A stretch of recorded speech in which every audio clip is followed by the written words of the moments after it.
You have noticed something about yourself that you cannot quite explain to the people around you.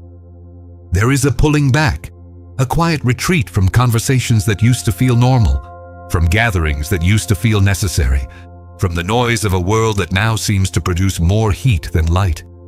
You are not depressed, not in any clinical sense. You are not broken or antisocial. In fact, the sharpness of your perception has never been more alive. But that very sharpness is the problem. You see too much now. You hear the static beneath the pleasantries. You feel the weight of what goes unsaid in rooms full of people talking. And slowly, almost without deciding to, you have begun to disappear. You have tried to stay engaged. You went to the parties, attended the gatherings, participated in the conversations, offered your real thoughts, and watched them land strangely, like objects dropped in water that should have been solid ground.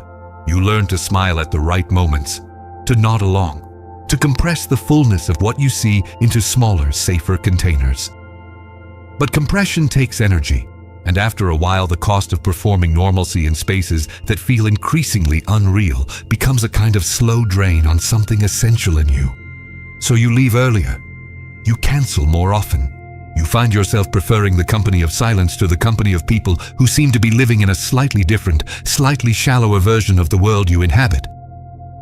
What is happening to you is not a problem to be solved. I want to say that plainly before anything else.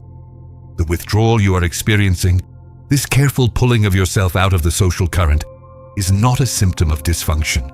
It may in fact be one of the most honest responses available to a genuinely perceptive person living in this particular moment of history. But understanding why requires us to look carefully at what perception actually does to a person, what it costs, and what it ultimately makes possible.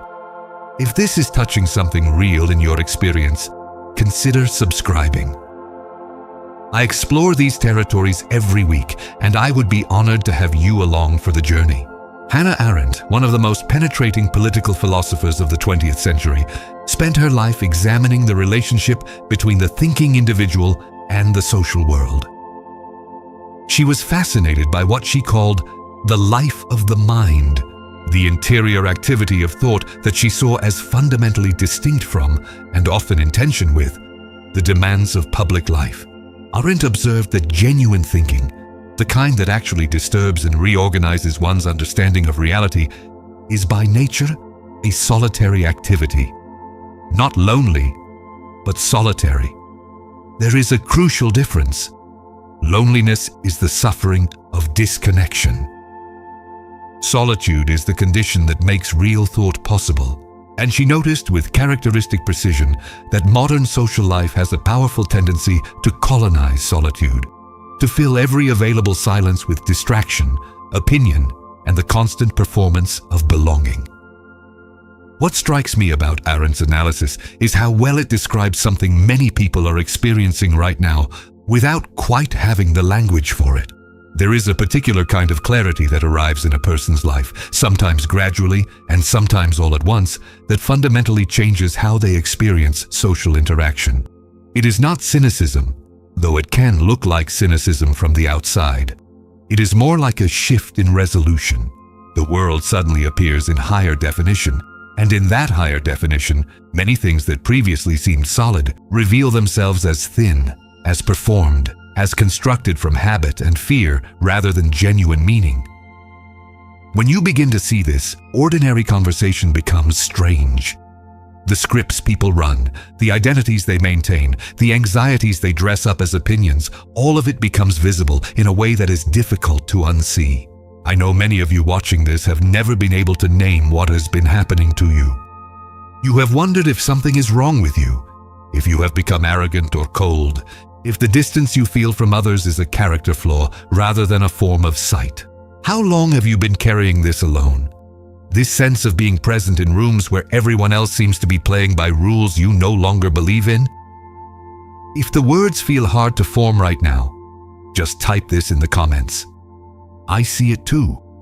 Because someone else watching this needs to know they are not the only one. Your willingness to name your experience gives others permission to name theirs, and that matters more than you know.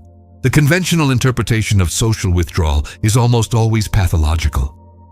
We are told that healthy humans are social creatures, that isolation indicates depression or anxiety or some failure of adjustment, that the person who prefers solitude must be running from something. This interpretation contains a real truth wrapped inside a significant error. The truth is that human beings do need genuine connection. The error is the assumption that what most social environments offer actually constitutes genuine connection. Arendt understood this distinction viscerally. She was herself a deeply relational person, a person who maintained intense and intellectually serious friendships across her entire life. But she was also profoundly selective about where she placed her attention and her presence. She recognized that not all social engagement is equally real, that much of what passes for human connection in public life is actually a form of mutual performance that leaves the deeper self completely untouched. Think about what typically happens when you walk into a room full of people you know. There is an immediate social calculus that begins operating beneath conscious awareness. You assess the mood of the room. You adjust your presentation. You locate your role in the hierarchy and begin performing accordingly. You say things you do not quite mean and omit things you genuinely feel. This is not malice. It is the ordinary machinery of social belonging, and for most of human history, it was primarily adaptive. The group needed cohesion. Individual perception had to be subordinated to collective function. The person who saw too clearly or spoke too directly was a destabilizing force, and the social organism developed sophisticated tools for managing such people. But something has shifted. The perceptual demands placed on contemporary people by the sheer complexity and dishonesty of the world we now inhabit have exceeded the capacity of ordinary social performance to process. The gap between what people actually experience and what they are permitted to say in most social environments has widened dramatically. The result is a kind of collective dissociation, a social world running on fumes of convention while the actual substance of what people think and feel goes underground.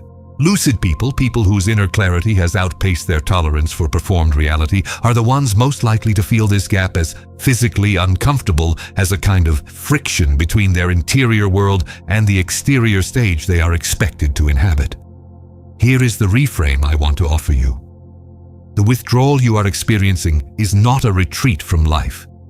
It is a retreat from a particular simulation of life in order to protect something more essential. And understanding this distinction changes everything about how you relate to your own desire for space, silence, and genuine, rather than conventional engagement. Arendt wrote about what she called the two-in-one, the inner dialogue that constitutes the thinking self. She argued that every human being capable of genuine thought carries within themselves a kind of inner interlocutor, a self that questions the other self, that refuses to let convenient lies settle permanently into place. This capacity for internal honesty is not comfortable. It means you cannot believe your own performances as easily as others believe theirs. It means the reassuring stories people tell themselves about why they do what they do tend to have shorter shelf lives in a mind like yours. You see the mechanisms, you notice the rationalizations, and this creates a peculiar exhaustion. Not the exhaustion of someone who has worked too hard, but the exhaustion of someone who has been translating between two incompatible languages for too long. The translation I am describing is between the language of clarity and the language of convention. Clarity names things as they are. Convention names things as they are supposed to be. Most social environments operate almost entirely in the language of convention, which means that for a lucid person, almost every interaction requires a form of internal translation that is invisible, constant, and quietly draining. You hear what is said, and you also hear what is not said. You see what is presented, and you also see what is being carefully not presented. This dual perception is not paranoia. It is accuracy.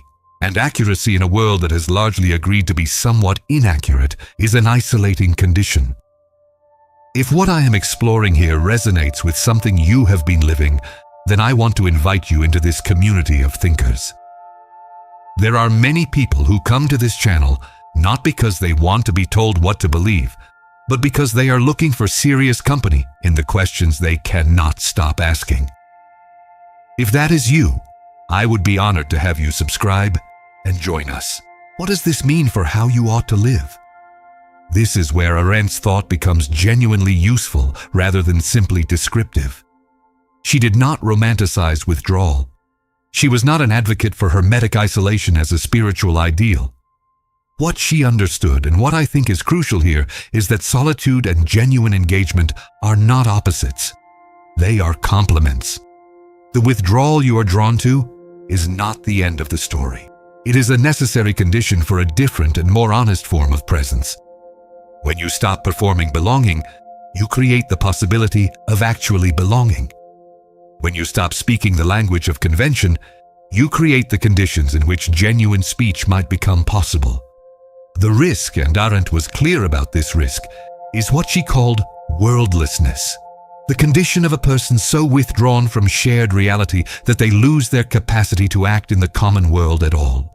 A thinking person who only thinks, who converts clarity entirely into inner experience without ever finding ways to bring that clarity into contact with the world, becomes a kind of ghost. Extraordinarily perceptive, perhaps, but ultimately absent from the very life they are perceiving. The goal is not permanent retreat. It is the cultivation of a particular quality of presence, one that is grounded enough in inner honesty to resist the pull of performance, but courageous enough to bring that honesty into contact with others, selectively, carefully, in conditions where genuine contact is actually possible. This means your withdrawal is serving a purpose, but only if you understand what it is preparing you for. You are not withdrawing from life. You are withdrawing from a particular quality of engagement that has become incompatible with your level of perception.